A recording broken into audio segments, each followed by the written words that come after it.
আসসালামু আলাইকুম রহমতুল্লাহি ওবারাকাতুহ।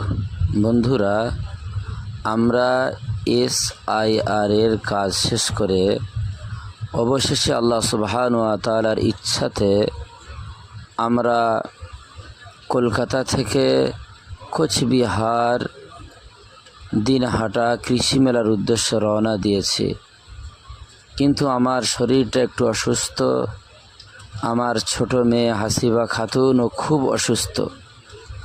সবাই দোয়া করবেন আল্লাহ সুবহানাহু ওয়া তাআলা তিনি আমাদেরকে যেন সুস্থতা দান করেন। আমিও সবার জন্য দোয়া করব আল্লাহ সুবহানাহু ওয়া তাআলা যেন সবাইকে সুস্থ রাখেন, ভালো রাখেন, শান্তিতে রাখেন। আমরা ট্রেনে চড়ব ঠিক 7টার পরেই। শিয়ালদায় পৌঁছে গিয়েছি। শিয়ালদা থেকে উত্তরবঙ্গ এক্সপ্রেস 7টা 40-এ ছাড়বে ইনশাআল্লাহ। সবাই দোয়া করবেন।